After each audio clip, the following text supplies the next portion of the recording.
God, the most gracious, the most merciful, welcome to another session of Finding God. Um, we're continuing Surah Al Waqia, which is the event from last week. And if you recall, last week we talked about people who are at the front or the foremost people, I think was the term that was used. Uh, Yeah, and the foremost, those right at the front. It would contain prophets and it would contain other allies of the prophets or family members or venerated people in the faith. But I made the argument that we can also be part of those people. It's not only reserved for those great names of the past. We can be part of that too. I don't subscribe to the narrative that, oh no, those people are beyond our reach, we can only be as good as we can be. No, I don't believe that. I don't believe in limitations to human potential and capacity. So that's one of the reasons why I argued that we can be one of those people too. So we talked about the foremost people and the right hand of God, right hand, people on the right hand who will be granted a lot of benefits, and we discussed the Hur, the 72 virgin idea, and what my stance is on that. Today, we continue the second half of the chapter, which talks about people on the left hand. So these are people um, who will who have committed violations of the faith, and they will suffer. That's why they're on the left hand, and it goes as such. The last verse I read was, and a multitude, in the name of God, the most gracious, the most merciful, Bismillah ar-Rahman ar-Rahim. And a multitude of those on the right hand will be from the later generations. And now we continue further. And those on the left hand, how unfortunate will be those on the left hand. In fierce hot wind and boiling water and shadow of black smoke, that shadow neither cool nor even pleasant.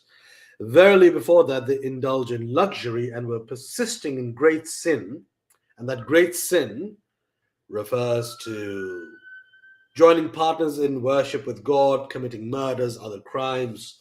So it's painting a picture of what those people are supposed to look like, or where they will be in fierce hot wind and boiling water, shadow of black smoke. And then it talks a bit more about the shadow, and then it talks about the people, luxury, sin. And they used to say, when we die and become dust and bones, shall we then indeed be resurrected? And also our forefathers? Say, O Muhammad, yes, verily those of old and those of later times, all will surely be gathered together for appointed meeting of a known day. I understand the skepticism. Had I not been raised a Muslim, and had I only been a rationalist, I would also question it. So if I die, my bones have turned to dust. That's the term they've used, right? Dust and bones. Will I then be resurrected from that? Doesn't make sense. At that point, we're not thinking along the lines of, oh, that which is created is also created from nothing and it became something. So it's hard for us to imagine a resurrection taking place. Therefore, Muhammad answers them that yes, all of you will be resurrected and gathered. Then, moreover, verily, you, the erring ones, the deniers of resurrection, you verily will eat out of the trees of Zaqum. I don't know this word. Maybe I can unpack it later, or maybe I can do a quick search because I don't know what Zaqum means. According to the Quran, Zaqum is a tree that springs out of the bottom of hell. It is mentioned in verses 17 37, which I'm reading right now, of the Quran. Okay, yeah. So it's a bad tree. It's a tree in hell. Imagine a tree in hell. Ooh.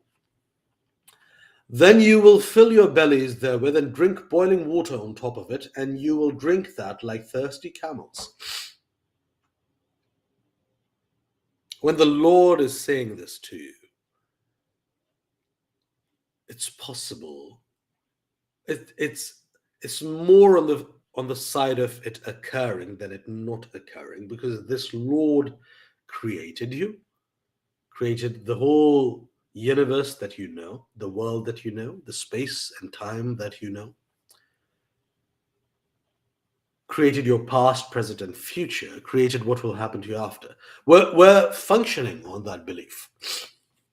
So when that Lord says that you will eat from that tree and fill your bellies, and then you will drink from boiling water like a thirsty camel, then the aspect of choice disappears. In fact, when it talks about heaven and hell, I don't recall choice being mentioned. There's rarely a mention of choice when it says, oh, you'll be in heaven, but if you want to be upset, you still can. That isn't mentioned. I haven't seen that. It never says, in paradise, we'll have streams of milk and honey, and we'll have all these lovely companions, and we'll have blades of grass and light and love. But if you still want to listen to depressing music, you can. It rarely talks about the choice. Similarly, when it comes to hell, it doesn't talk about choice. It says, you will eat from that tree, you will burn in the flames. Satan and Satan's lackeys will beat you up, burn you, brand you. You'll drink this boiling water and you will shriek in pain. It is not a prediction, it is an imagery. It is showing us what will happen. The aspect of choice isn't mentioned. Choice is now. Choice is in this world, and the choices that I make in this world will impact what will definitely happen in that world. That is why whenever I read it, I never see, oh, yeah, we will send you to hell, but if you don't want to, you don't have to go. There's never a mention of that. There's always, well, this is going to happen. So, if we unpack the concept of choice, it is based on a hierarchy of possibilities and probabilities, then a hierarchy of values, then a hierarchy of principles, hierarchy of desires, and so forth. There's a multivariate hierarchy based on which we make choices. So if I choose to go running, I'm dressed to go running right after this, I'm making a hierarchy of values. I value my health. I know that running improves my health, and I'll go. Same goes for principles. I want to be a disciplined person who follows a physical regiment, therefore I'm going. There's a hierarchy of desires. I want to be fit. I want to be healthy. It's multivariate. Then there's the aspect of time, where a choice is decided by either elimination of opposites or through prioritization of one. And then that is one temporal aspect, and then the enactment or execution of the choice. Otherwise, if it's just in your head, it's a preference. It hasn't become a choice or an action yet. So a choice to perform that action is a temporal activity, and the decision to reach that choice is also a temporal activity. If in heaven and hell there is no mention of choice, that I am led to believe that that is probably a place where we don't have those multivariate hierarchies of value, of desire, of principles, and we also don't have the temporal aspect. Everything simply is. There are streams of milk and honey. There are blades of grass. There are all these wonderful companions. There is God in all his splendor. There isn't, there isn't a happening. There isn't a temporal aspect, which either leads me to believe, no, it doesn't lead me to believe, because I do believe this already, that time time is a construct of the universe. Space-time is a construct, because when the singularity happened, time was zero, space was zero, and then it took place. So it's a construct. Construct is the wrong word, because construct is conceptual. Time is a product, shall we say, or construction. So that space where there's no temporal aspect is either out of time or time has come back to zero. That's one. And the other is, if there is no multivariate hierarchy, what does that tell us? There are some hierarchies because there are some people who might be on higher planes of existence. But how we see the world today in terms of positives and negatives, good and bad, better or worse, I think it has a very strong temporal dimension. And removing that removes all of it. That's what I'm reaching. Because when I read things like this, that this will happen to you, that will be their entertainment on the day of recompense. I wonder about it. Anyway, I'll continue. We created you, then why do you believe not? Then tell me about the human semen that you emit. Imagine, this is 1400 years ago. Is it you who created, which means make the semen into a perfect human being? Or are we the creator? We have decreed death to you all, and we are not outstripped to transfigure you and create you in forms that you know not. That's very interesting. Maybe that speaks to the concept of reincarnation, to transfigure you and create you in forms that you know not. Maybe it speaks to reincarnation. Maybe it speaks to the wheel of reincarnation. Escape from the wheel is nirvana, or what we try to achieve in yoga or with Buddhism. Maybe that's a perspective. Because I also have another perspective on reincarnation in Islam, but that's a spiritual reincarnation, not a physical one. But here it's to transfigure you and create you in forms that you know not. And indeed, you have already known the first form of creation, i.e. the creation of Adam. Why then do you not remember or take heed? Then tell me about the seed that you sow in the ground. Is it you that make it grow, or are we the grower? I love God's imagery. I love the imagery. First, it's the semen, which is the seed of life. Without sperm, there's no life. There's very few cases where you have life without the semen or the sperm. Without the seed, there is no tree, which grows into the tree or the bush. Were it our will, we could crumble it to dry pieces, and you would be regretful or left in wonderment, saying, we are indeed mughramun, which means ruined or have lost the money without any profit, or punished by the loss of all that we spend for cultivation. Nay, but we are deprived. It's just painting a picture of the disparity or the asymmetry between God and man, because my father says this all the time: man proposes, God disposes, because we think we have a lot of power, but we really don't. That's why books like this are of value, to remind us that we're not really as powerful as we think we are. We are powerful. I never ascribe to the hypothesis that we are powerless completely. Look at the world we've built. By the grace of God, thank you, God. But look at the world we've built. Everything we've built is worthy of praise and reverence.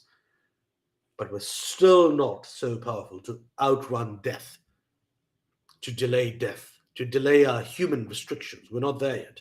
Maybe we'll never be. So we plan something, but then when it's taken from us, we say we are deprived.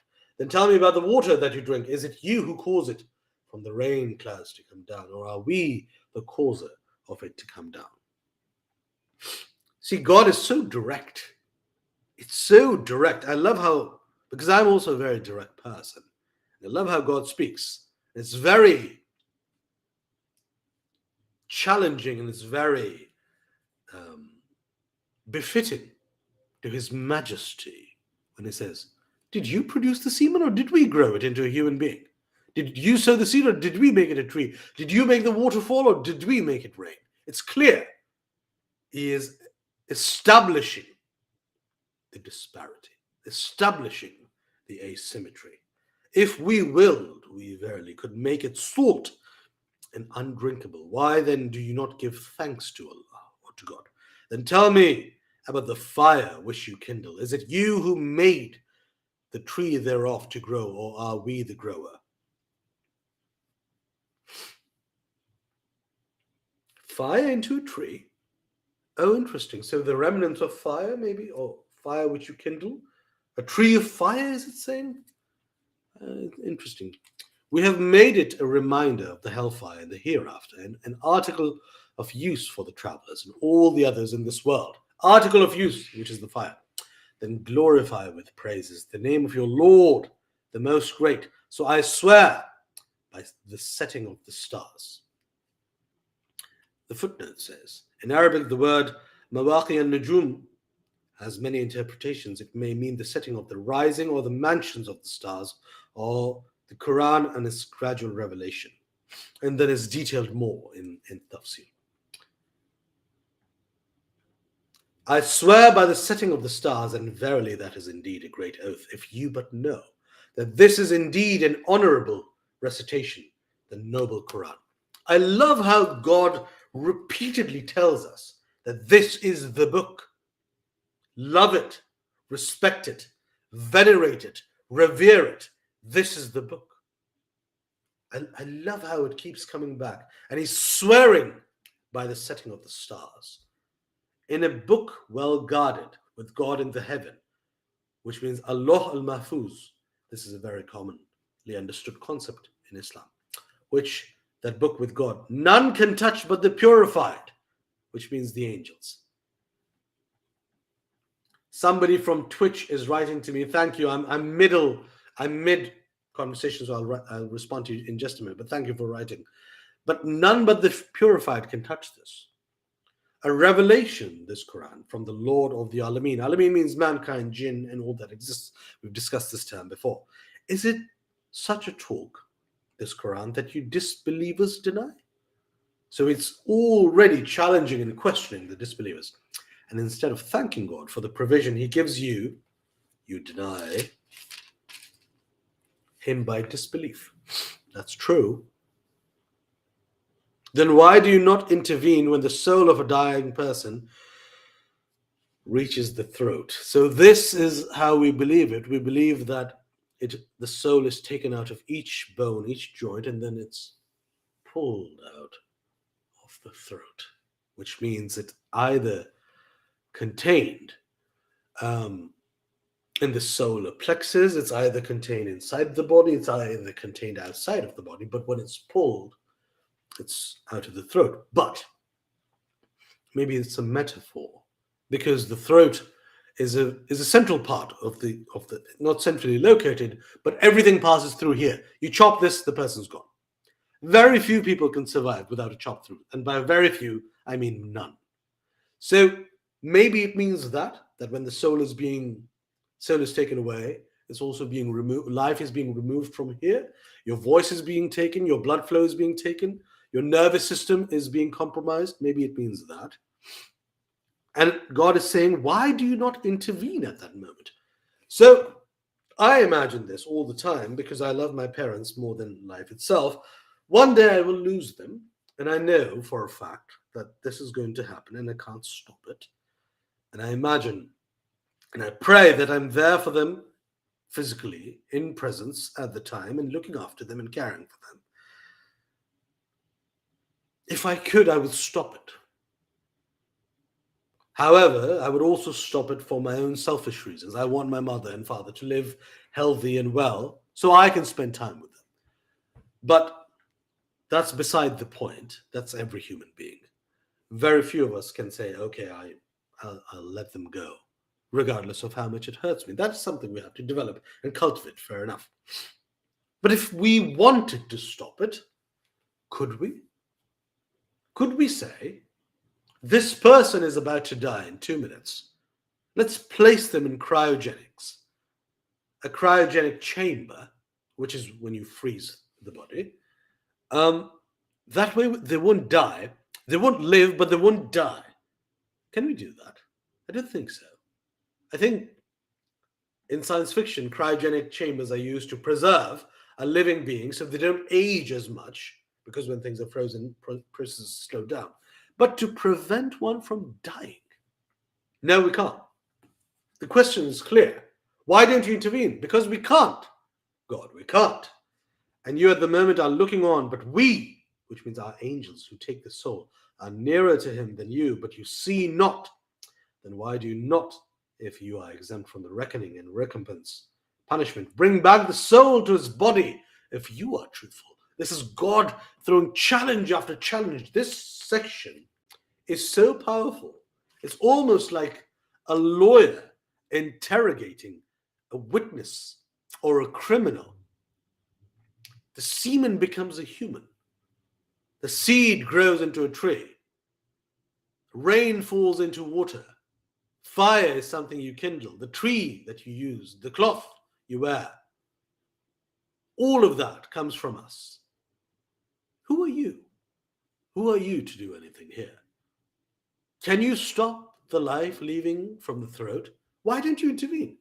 If you're truthful, why don't you bring the soul back? All of these are challenges that God is putting forth to the deniers and disbelievers. Then if he, the dying person, be of the muqarrabun, which means those brought near to God, there is for him rest and provision in a garden of delights, paradise. And if he, the dying person, be of those on the right hand, then there is safety and peace from the punishment of God from those on the right hand. It's so interesting. A series of challenges, verse after verse after verse of God challenging the disbeliever and denier. And all of a sudden it's back to the beautiful paradise and everything wonderful. Because this is the conclusion, tying in the whole argument. But if he, the dying person, be of the denying of the resurrection, the erring away from the right path of monotheism, Islamic monotheism, then for him is an entertainment with boiling water and burning in hellfire.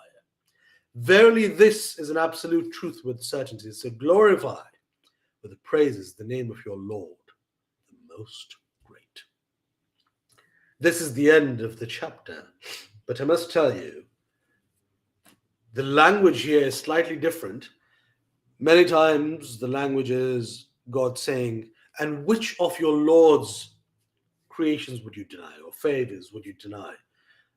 That's a very common phrase in Muslim lexicon, because it's from Surah Ar-Rahman chapter. I forget the chapter number, but it's a very, very important chapter. I don't know if we've read it yet, but it's a very important chapter. But this one is very direct. It's a very challenging back and forth. Oh, you think you're the shit? Okay, pardon my language. Oh, you think you're the next big thing? Well, can you take the semen and make it into a man? Can you take the seed and make it into a tree? Can you take water from the sky and make it into the rivers, and vice versa? Can you kindle the fire? Can you can you stop the soul from leaving the body? Can you bring the soul back to the body? All of these are challenges where the deniers have two parts. If they say no, we can't, then either they believe that this is the God, or they say, well, no, we can't. Well, so can't you. Show it. Or they simply believe. Or they have the path of saying, yes, we can. Yes, we've done it. And they reappropriate. Reappropriation is a much more powerful tool than rejection. If you come to me and say, This is a pen. I say to you, no, this is also a killing machine. I can kill somebody with it. I haven't rejected your idea. I've taken it and I have transfigured it into something else. That's reappropriation. That's a dangerous but potent tool. All politics is reappropriation. You take an idea and you maneuver it to manufacture consent and agreement. That's what we've been doing for thousands of years. Yeah, it's a very direct, couple of verses where it's back and forth. It's not even back and forth. It's God directly coming. What have you done? What can you do? Can you do this? Can you do that? No, you can't. It's very direct. I'm going to stop here today. Thank you so much for your time. Have a wonderful Friday, a wonderful weekend, and I shall see you next.